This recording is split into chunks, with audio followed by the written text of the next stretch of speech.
শ্বেতার সাম্রাজ্য নিয়ে পর চাঞ্চল্যকর তথ্য। এক ফোনেই কাঁড়ি কাঁড়ি টাকা আসতো শ্বেতার কাছে।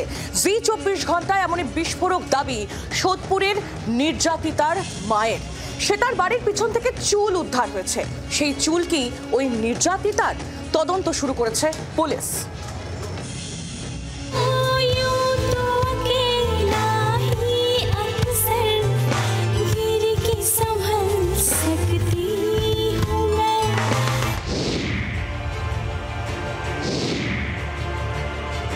কুকীর্তির পাহাড়ে বসেছিল শ্বেতা।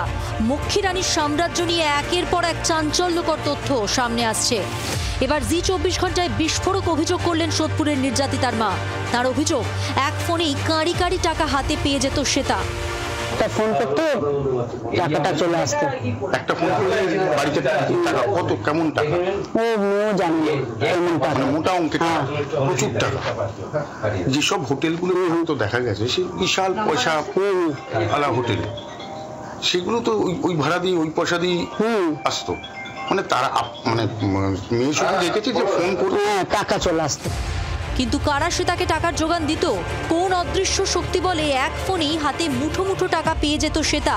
তা নিয়ে অবশ্য কিছু জানতে পারেননি নির্যাতিতা বলে দাবি তার মায়ের। ফোন করে টাকা চলে আসতো। কি করতো? ফোন করলে টাকা চলে আসতো। কে দিত না দিত না।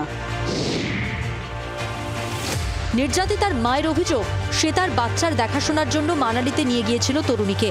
সেখানে নিয়ে গিয়েও কথায় কথায় চলতো অত্যাচার।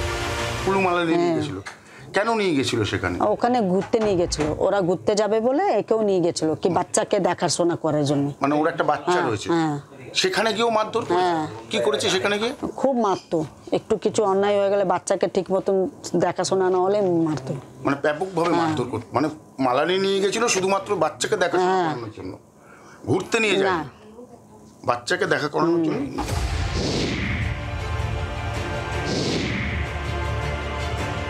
হাওড়ার বাঁকড়ার ফ্ল্যাটে আটকে রেখে সোদপুরের তরুণীর ওপর চলেছিল অকথ্য নির্যাতন। পর্নোগ্রাফি কাণ্ডে শ্বেতা ও তার ছেলে আরিয়ান খানের বিরুদ্ধে উঠে এসেছে একের পর এক ভয়ঙ্কর অভিযোগ। নির্যাতিতার বয়ানে যা উঠে এসেছে তাও শিউরে ওঠার মতো। নির্যাতনের সময় চুল কেটে নেওয়া হয়েছিল বলে অভিযোগ করেন তরুণী, আর সেই অনুযায়ী তল্লাশিও চালান তদন্তকারীরা। শ্বেতার ফ্ল্যাটের পিছনের জমি থেকে চুল সংগ্রহ করেছে পুলিশ। আমি এখন ঠিক যেখানে দাঁড়িয়ে রয়েছি সেটা হচ্ছে শ্বেতা খানের ঠিক ফ্ল্যাটের পিছন দিকের অংশ।